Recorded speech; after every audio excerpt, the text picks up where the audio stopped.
Welcome success academy 12th online physics lecture. तर last लेक्चरला आपण नवीन एक फिनॉमिनॉन शिकलोय, तो म्हणजे सरफेस टेन्शन। आणि आपण त्याच्या बाबतीमध्ये शिकलो की टी इज इक्वल टू काय असते, एफ बाय एल असते। T is equal to F by L newton per meter, हे त्याचं बेसिक आहे। आणि आपण त्याचा फिनॉमिनॉन, प्रत्येक लिक्विडला सरफेसला एक टेन्शन असते, हे आपण मोलेक्युलर थेअरीच्या आधारानं एक्सप्लेन केलं होतं। त्यामुळे लास्ट लेक्चरला आपण क्वेश्चन कव्हर केला होता, explain the phenomenon of surface tension on the basis of molecular theory.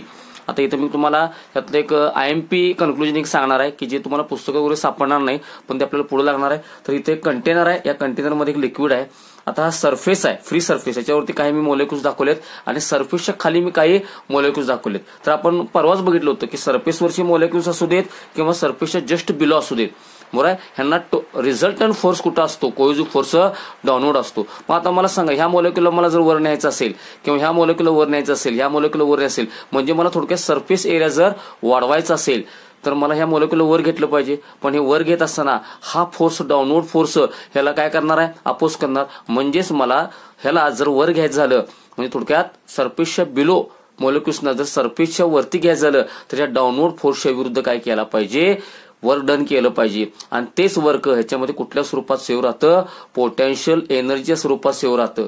म्हणजे थोडक्यात तुम्हाला कळालं की जेवढं सरफेस एरिया जास्त असणार आहे, बरोबर, जेवढं सरफेस एरिया जास्त असणार आहे तेवढं मोलेक्युल्स काय असणार, जास्त। आणि जेवढं मोलेक्युल जास्त वर येणार आहे तेवढं वर्क डन काय असणार आहे, जास्त, म्हणजे तेवढी पोटेन्शियल एनर्जी जास्त। म्हणजे थोडक्यामध्ये सरफेस एरिया आणि ही पोटेन्शियल एनर्जी ही काय डायरेक्टली प्रोपोर्शनल। जेवढा सरफेस एरिया जास्त असणार आहे तेवढं जास्त मोलेक्युल्स वर यायला पाहिजेत, जेवढे जास्त मोलेक्युल्स वर येणार आहेत तेवढं वर्क डन जास्त होणार, म्हणजे तेवढी पोटेन्शियल एनर्जी जास्त असणार आहे। त्यामुळे दोघात रिलेशन काय डायरेक्टली प्रोपोर्शनल। म्हणजेच ह्याचा अर्थ काय जरा कळालं तर थोडक्यात सरफेसवरती मोलेक्युलचं एनर्जी सगळ्यात जास्त असते, कोणापेक्षा, सरफेसच्या खालती असणाऱ्या मोलेक्युल्स पेक्षा, लक्षात आलं। त्यामुळे सरफेसवरती सगळ्यात जास्त काय असते, पोटेन्शियल एनर्जी असते, लक्षात आलं। मग ही जी एक्स्ट्रा पोटेन्शियल एनर्जी आहे कशावरती, फ्री सरफेस, कारण ह्याच्या खाली आहे तिथं वर्क डन जरा कमी असणार आहे। जेवढं ह्याला वर आपण आणू तेवढं फोर्सच्या विरुद्ध वर्क डन जास्त, जेवढं वर्क डन जास्त, बरोबर आहे, तेवढं पोटेन्शियल एनर्जी जास्त, आणि जेवढं मोलेक्युल जास्त तेवढं सरफेस एरिया जास्त। म्हणजे थोडक्यात सरफेसवरती असणाऱ्या मोलेक्युलची एनर्जी खाली बिलो असणाऱ्या एनर्जीपेक्षा काय, मोलेक्युल्स पेक्षा काय असणार आहे, जास्त असणार आहे। म्हणजे थोडक्यात इथं एनर्जी जास्त आहे। आणि ही ह्याच्यापेक्षा जी एक्स्ट्रा एनर्जी आहे, extra energy of a molecule on the liquid surface, free liquid surface, ह्याच्यावरती ह्यांच्यापेक्षा जी एक्स्ट्रा एनर्जी आहे कुठल्या स्वरूपामध्ये, पोटेन्शियल एनर्जी स्वरूपामध्ये, त्यालाच म्हणायचं आहे सरफेस एनर्जी। त्यालाच काय म्हणायचं, त्यालाच म्हणायचं आहे that is called as surface energy. म्हणजे थोडक्यामध्ये जेवढी सरफेस एरिया जास्त असणार आहे तेवढंच त्याचं वर्क डन जास्त असणार आहे, जेवढं वर्क डन जास्त असणार आहे, लक्षात आलं, तर तेवढंच लक्षात ठेवा, तेवढंच त्याचं पोटेन्शियल एनर्जी जास्त असणार आहे। म्हणजे जेवढा सरफेस एरिया जास्त तेवढे मोलेक्युल जास्त, जेवढे मोलेक्युल जास्त तेवढं वर्क डन जास्त, जेवढं वर्क डन जास्त तेवढं पोटेन्शियल एनर्जी जास्त। म्हणजे थोडक्यात सरफेस एरिया आणि पोटेन्शियल एनर्जी एकमेकाला कशा आहेत, डायरेक्टली प्रोपोर्शनल। हा एक पॉईंट म्हणून लक्षात ठेवा याच्यामध्ये। मग आपल्याला जर प्रश्न विचारला सरफेस एनर्जी, बरोबर आहे, डिफाईन सरफेस एनर्जी, तर सरफेस एनर्जी म्हणजे it is in the form of potential energy असते, फक्त ती कुठं असते, एक्स्ट्रा असते, कुठं, सरफेसवरती। मग ही खालच्या मोलेक्युलपेक्षा म्हणजे जस्ट बिलो मोलेक्युलपेक्षा सरफेसवरच्या मोलेक्युलकडे जी एक्स्ट्रा एनर्जी आहे कुठल्या स्वरूपामध्ये, पोटेन्शियल स्वरूपामध्ये, त्यालाच म्हणायचं आहे सरफेस एनर्जी। त्यालाच काय म्हणायचं आहे, सरफेस एनर्जी, लक्षात आलं। म्हणजे सरफेस एनर्जीचा जर आपल्याला डेफिनेशन करायची झाली तर it is the extra energy, he extra energy, ह्याच्यापेक्षा ह्याच्याकडे काय आहे, ती एक्स्ट्रा एनर्जी, कारण वर्क डन इथं जाताना काय आहे, जास्त आहे, त्यामुळे एनर्जी जास्त आहे, the extra energy of the molecules. पण मोलेक्युल कुठं आहे, on the free surface of liquid, बरोबर, त्यांच्यावर जी एक्स्ट्रा एनर्जी असते, म्हणजे थोडक्यात सरफेसच्या मोलेक्युलकडे जी एक्स्ट्रा एनर्जी असते खाली बिलो असण्यापेक्षा, त्यांनाच काय म्हणायचं, सरफेस एनर्जी, लक्षात आलं। त्यामुळे एक महत्वाची डेफिनेशन आहे। आणि ही जर डेफिनेशन आपल्याला परीक्षेमध्ये विचारली तर आपल्याला ते लिहिता आलं पाहिजे, तर ते आपण सांगू शकतो बघा थोडक्यात define surface energy, the extra energy, बघा, ऑफ मोलेक्युलकडे एक्स्ट्रा एनर्जी असते, कुठल्या मोलेक्युलकडे, on the surface of layer of liquid, बरोबर आहे. सरफेस वरती असणार म्हणून काय सरफेस लेअर वरती असणार आहे, फ्री सरफेस वरती असणाऱ्या लिक्विड वरती एनर्जी कशी असते, एक्स्ट्रा असते, कोणापेक्षा खालच्यापेक्षा. म्हणून तो शब्द का वापरलाय बघा, the extra energy of molecules on the surface layer of liquid is called as surface energy of liquid. आणि ती कुठल्या स्वरूपात असते लक्षात ठेवा, ती पोटेन्शियल एनर्जी स्वरूपात असते. लक्षात आलं. व परीक्षेमध्ये जर विचारलं डिफाईन सरफेस एनर्जी काय सांगणार, extra energy of the molecules on the free surface of liquid किंवा सरफेस लेअर वरती, तिथं एनर्जी काय असते सगळ्यात जास्त असते. बरोबर आहे. थोडक्यात सरफेस वरती असणाऱ्या मॉलिक्युलची एनर्जी काय असते, जास्त असते. आणि ती एक्स्ट्रा एनर्जी जी आहे त्यालाच काय म्हणायचं, सरफेस एनर्जी. मग आता आपल्याकडे दोन कन्सेप्ट निर्माण झाले बघा. एक कन्सेप्ट काय निर्माण झाला, सरफेस टेन्शनचा, आणि दुसरा आता सरफेस एनर्जी. मग ह्याच्यामध्ये नेमकं रिलेशन काय आहे, थोडक्यामध्ये आता आपण एक डेफिनेशन बघितली, surface energy, extra energy surface वरती. आणि मागच्या व्हिडिओ लेक्चरला आपण कुठला कन्सेप्ट बघितला, सरफेस टेन्शन. कुठले लिक्विड असू दे त्याच्या सरफेसला त्याला दोन्ही फिनॉमिनॉन असणार, सरफेस टेन्शन पण असणार आणि सरफेस एनर्जी पण. या दोघात नेमकं काय संबंध आहे हे आता आपल्याला काय करायचं आहे, डिराईव्ह करायचं. हा एक IMP क्वेश्चन असू शकतो बघा. Derive the relation between surface tension and surface energy. बरोबर. पण सरफेस एनर्जी कशाने डिवाइड करायचं आहे, एरियाने डिवाइड करायचं आहे. म्हणून काय म्हणले बघा, derive relation between surface tension आणि आज शिकलेलं आपलं सरफेस एनर्जी, त्याला एरियाने काय करायचं, डिवाइड करायचं. त्याला म्हणायचं surface energy per unit area. त्यामुळे क्वेश्चन काय झाला बघा, पुन्हा एकदा बघू शकताय. Derive the relation between surface tension and surface energy per unit area.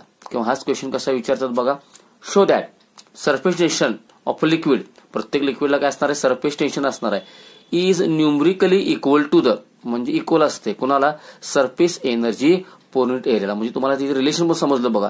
म्हणजे थोडक्यात सरफेस टेन्शन आणि surface energy per unit area हे काय असतात, इक्वल असतात. हेच आपल्याला रिलेशन काय करायचं आहे, डिराईव्ह करायचं. या दोन्ही क्वेश्चनचा अर्थ एकच आहे. लक्षात आलं.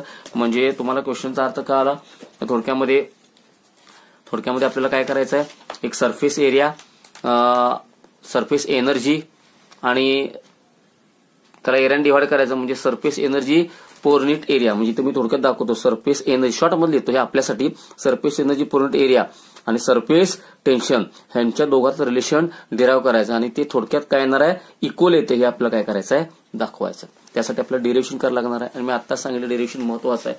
तर सुरुवातीला मी तुम्हाला समजून सांगायच्या डेफिनेशन भाषेमध्ये पहिला डायग्राम करतो. तर लक्षात ठेवा, माझ्याकडे एक असं मेटलचं वायरचं फ्रेम आहे, मेटलच्या वायरची फ्रेम आहे. याचं नाव काय बघा, हे AB आहे, हे पॅक आहे. त्यानंतर इथं एक स्लायडिंग वायर आहे. ही वायर मागं पुढे होऊ शकते, इट कॅन स्लाइड फॉरवर्ड और रिव्हर्स. बरोबर. ही मागं पुढे होऊ शकते, याला आपण नाव देऊया PQ. आता सुरुवातीला समजा हे PQ इथं पॅक केलं, मी थोडक्यात हा एरिया काय झाला, टोटल क्लोजड झाला. आणि ह्याला त्या एरियाला याच्यामध्ये सोप बबल म्हणजे लिक्विड सोपमध्ये, म्हणजे थोडक्यात साबणाचं जे पाणी असतं त्याला काय म्हणतात, सोप सोल्युशन. ज्याच्यात फेस असतो त्याच्यामध्ये हे जे आहे, हे मेटलची वायर आहे ती हॉरिझॉन्टल बुडवायची, आडवी बुडवायची आणि वर काढायची. बरं. मग काय होईल सांगा, हॉरिझॉन्टल बुडवायची आणि आहे तसं वर काढायचं. तुम्हाला ह्या एवढ्या एरियामध्ये काय दिसेल, थोडक्यात साबणाचा फेस अडकलेला दिसेल. त्यालाच आपण काय म्हणतो, सोप फिल्म, पापुद्रा अडकलेला दिसेल. एवढ्या एरियामध्ये काढायला दिसेल सोप फिल्म. मी काय म्हणून लक्षात आलं, तर बघा आपल्याकडे एक मेटलची फ्रेम आहे, दिस साइड AB, त्यानंतर PQ वायर आहे. PQ वायर ही मागं पुढे होऊ शकते, स्लाइड होऊ शकते. सध्या आपण ह्याला पॅक केले, म्हणजे हा एवढा एरिया काय झाला, पॅक झाला. ह्यालाच काय, ह्या फ्रेमला काय करायचं आहे, आपण रेक्टँग्युलर फ्रेमला काय करायचं आहे, सोप सोल्युशन मध्ये म्हणजे साबणाच्या पाण्यामध्ये काय करायचं आहे, ज्याच्यात फेस असेल त्याच्यामध्ये बुडवायचं आहे आणि अलगद असं वर काढायचं आहे, म्हणजे हॉरिझॉन्टल असं वर काढायचं आहे. तर तुम्हाला काय दिसेल, त्याच्या दोन्ही साईडला थोडक्यामध्ये एवढ्या भागामध्ये काय दिसेल, थोडक्यात काय दिसेल, सोप फिल्म, म्हणजे थोडक्यात साबणाचं फेस किंवा पाणी अडकल्यासारखं दिसेल. बघा हे असं आपण जत्रेमध्ये बघतो बघा, जत्रेमध्ये आपण साबणाचे बबल सोडतात माहितीये का, त्यावेळेला हा आकार गोल असतोय आणि आपण ते बुडून वर काढलं की तेवढ्याच भागामध्ये पापुद्रा तयार झालेला असतोय बघा. आणि ते आपण फुंकलं की त्याचं काय तयार होतंय, बबल तयार होतं. बरोबर. तर हा जो आहे याला म्हणायचं सोप फिल्म. पण सोप फिल्म कोणाची आहे, लिक्विडची आहे. म्हणजे लिक्विडचं सरफेस झाला हा, बरं. मग लिक्विडच्या सरफेसला नेहमी ही झाली इमॅजिनरी लाईन, मग याच्यावरती हा फोर्स काय करणार आहे, ह्याला इमॅजिनरी लाईनला कुठं ओढणार आहे, एबी कडे ओढायला बघणार आहे. हा सरफेस टेन्शनचा फोर्स, कारण ह्याच्यामध्ये कोण अडकले, सोप फिल्म म्हणजेच लिक्विड झालं, लिक्विडचा सरफेस झाला. हा लिक्विडच्या सरफेसवरती ही जर इमॅजिनरी लाईन असेल तर त्याच्यावरती सरफेस टेन्शनचा फोर्स इमॅजिनरी लाईनला काय करतो असतो, त्या ठिकाणी काय करतो, इकडे लिक्विड आहे, इकडे लिक्विड नाही, त्यामुळे लिक्विडच्या साईडला इकडं हा फोर्स ऍक्ट होणार टँजेन्शियल. बरोबर. सो आपण बघितले की सरफेटेशन म्हणजे F/L असते. ही झाली तुझी हे पीक्यूची लेंथ, म्हणजेच काय झाली इमॅजिनरी लाईनची लेंथ, आणि फोर्स इकडे लिक्विड आहे, इकडे काय लिक्विड नाही आहे, तर ह्या साईडला ओढणार आहे. म्हणजे हा सरफेस टेन्शनचा फोर्स ह्या पीक्यूला कुठं ओढायला बघायला लागलाय, बघा एबी कडे ओढायला बघायलाय. कुठं ओढायला बघायला लागलाय, एबी कडे ओढायला बघायला. हा इकडे ह्याला try to pull towards AB. लक्षात. आता मी काय करणार आहे, ह्या एबीला ह्या पीक्यूला मी थोडस इकडे ओढायला बघणार आहे. किती ना, 1-2 सेंटीमीटर डीएक्स न, एवढं स्मॉल न इकडे ओढायला बघणार आहे, की जेणेकरून त्याची पोझिशन मला नवीन काय सापडली पाहिजे, P' Q' झाली पाहिजे. पण लक्षात ठेवा, ह्याला मला इकडं म्हणजे बाहेरच्या साईडला ओढणं एवढं सोपं नाही, कारण ह्याला सरफेस टेन्शनचा फोर्स कुठं ओढायला लागलाय, एबी कडे. त्याच्या विरुद्ध जर मला ओढायचं असेल तर डेफिनेटली मला काय करायला पाहिजे, वर डन करायला पाहिजे. लक्षात मी काय म्हटलं, तर थोडक्यामध्ये एक मेटलची फ्रेम होती, त्याच्यामध्ये पीक्यू स्लायडिंग वायर आहे. ह्याला आपण सुरुवातीला इथं पॅक केलं आणि हॉरिझॉन्टल बुडवून तसंच वर काढलं, तर ह्याच्या आतमध्ये काय अडकलं, सोप फिल्म अडकली. सोप फिल्म म्हणजे लिक्विड आहे, लिक्विड आहे म्हणजे सरफेस टेन्शन असणार. सरफेस टेन्शनचा फोर्स ही झाली इमॅजिनरी लाईन, असं पकडूया आपण. ह्याला कुठं ऍक्ट होणार, म्हणजे हा फोर्स ह्या पीक्यूला कुठं ओढणार आहे, एबी कडे. पण तरी पण मला ह्या पीक्यूला स्लाइड करून इकडं डीएक्स न, फक्त स्मॉल न डीएक्स न कुठं ओढायचं आहे, बाहेर डिस्प्लेसमेंट करायचं आहे. पण लक्षात ठेवा, बाहेर डिस्प्लेसमेंट करताना हा फोर्स सहजासहजी ह्याला इकडे येऊन देणार नाही. म्हणजे या फोर्सच्या विरुद्ध मला काय केलं पाहिजे, वर केलं पाहिजे. वरचा फॉर्म्युला काय असतो, वरचा फॉर्म्युला असतोय फोर्स इंटू डिस्प्लेसमेंट. आता डिस्प्लेसमेंट स्मॉल असल्यामुळे वर्क पण कसं आहे, स्मॉल आहे. डिस्प्लेसमेंट स्मॉल असल्यामुळे वर्क पण कसं असणार आहे, स्मॉल असणार आहे. सो इथं वर्क डनचा फॉर्म्युला म्हणजे ह्याला स्मॉल डिस्प्लेसमेंट डीएक्स न जर मला ओढायचं झालं तर किती वर्क होणार, W force into displacement. Displacement small आहे, डिस्प्लेसमेंट स्मॉल आहे, तर वर्क पण काय असणार, स्मॉल. आपल्याला सरफेटेशनचा फॉर्म्युला असतो T= काय असतं, F/L. याच्यावरून एफचा फॉर्म्युला काय, F=TL. पण ह्या ठिकाणी मी 2 वाढवणार आहे. आता हा 2 का वाढवला सांगा, कारण 2 का वाढवला, कारण मी त्याला हॉरिझॉन्टल ओढल्यामुळे ह्याचे 2 सरफेस म्हणजे ते हवेमध्ये, त्यामुळे वरची बाजू आणि खालची बाजू ह्या लिक्विडचे 2 सरफेस काय आहेत, कॉन्टॅक्टमध्ये आहेत. बरोबर. ह्याच्या ही खालची ही बाजू आणि ह्याच्या मागची बाजू, 2 surfaces are in contact. Horizontal पकडल्यामुळे, एअरमध्ये पकडल्यामुळे त्याचे 2 बाजू कॉन्टॅक्टमध्ये आहेत. त्यामुळे मला इथं 2 साईडनं मल्टी, एक TL पलीकडचं, इथलं TL आणि इथलं TL, असं काय असणार आहे, 2TL. म्हणजे मला एफचा फॉर्म्युला काय सापडला, 2TL. 2 आकडा काय आला सांगा, because the liquid surface is contact in both the side, 2 साईडला इकडे आणि पलीकडे असणार, म्हणून तर 2 आलं. मग एफचा फॉर्म्युला काय सापडला, 2TL. मग आता एफची इथं व्हॅल्यू पुट करतो बघा. DW काय सापडणार, एफ बद्दल काय, 2TL. एफ बद्दल काय लिहिलं मी, 2TL, आणि त्याला मल्टिप्लाय कशानं करायचं आहे, इथं DX आहे, तर डीएक्स न काय करतो, मल्टिप्लाय करतो. डीएक्स न काय केलं, मल्टिप्लाय केलं. मग आता डीएक्स न मल्टिप्लाय केल्यावरती L इंटू डीएक्स म्हणजे काय सांगा मला. थोडक्यात ही झाली लेंथ आणि डीएक्स, लेंथ इंटू ब्रेड्थ झाली. मला सांगा, ही झाली लेंथ आणि हे झालं डीएक्स म्हणजे काय झालं, विड्थ. मग लेंथ इंटू विड्थ म्हणजे थोडक्यात लेंथ इंटू विड्थ म्हणजेच काय असणार आहे, एरिया असणार आहे. लक्षाला, रेक्टँगल हा झाला, रेक्टँगल पार्ट झाला. हा किती पुढे गेलाय, रेक्टँगलनं. मग लेंथ इंटू ब्रेड्थ म्हणजेच थोडक्यात काय असणार आहे, रेक्टँगलचा एरिया. बरोबर आहे. तर हे डिस्प्लेस विड्थ स्मॉल आहे, त्यामुळे एरिया पण कसं असणार, स्मॉल असणार आहे. म्हणजे LDX बद्दल मी काय लिहू शकतो, एरिया, एवढा एरिया त्यानं कव्हर केलाय. लेंथ इंटू ब्रेड्थ म्हणजेच DA असणार आहे. म्हणजे ह्या दोघांच्या बद्दल मी लिहिणार स्मॉल एरिया DA. सो आता DWचा फॉर्म्युला काय झाला बघा, 2T. तसंच बरोबर. आणि हे 2 साइड्स आहेत, त्यामुळे इथं काय येणार, 2 येणार. त्यामुळे 2 आणि LDX बद्दल मी काय लिहिणार, 2 आणि LDX बद्दल मी आता काय लिहू शकतो, DA लिहू शकतो. मग आता 2 LDX बद्दल DA लिहिलं तर फॉर्म्युला काय झाला मला सांगा, DW काय होणार या ठिकाणी, DW ऑलरेडी इथं कोण आहे, T आहे. बरोबर. आणि 2LDX बद्दल काय लिहिलं, DA लिहिलं. 2 काय लिहिलं, DA लिहिलं. हा झाला आपला वरचा फॉर्म्युला. म्हणजे थोडक्यामध्ये हा झाला आपला डिस्प्लेसमेंट, एवढं वर्क करायला लागणार आहे. बरोबर. मला सांगा जेवढं वर्क असते तेवढंच काय असते एनर्जी, आणि ही एनर्जी जी आहे त्यालाच आपण काय म्हणतो surface energy. So this DW is the converted into potential energy.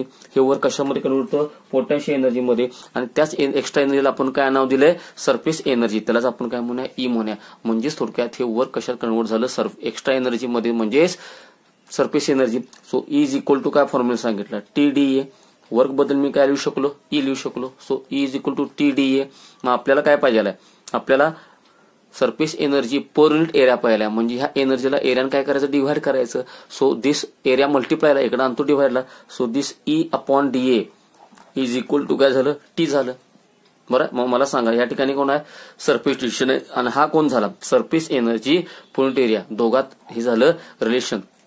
So this is relation between surface tension and surface energy per unit area. मग मला सांगा हे झालं सरफेस टेन्शन झालं, हे झालं सरफेस टेन्शन बरोबर. आणि हा काय झाला surface energy per unit area झालं.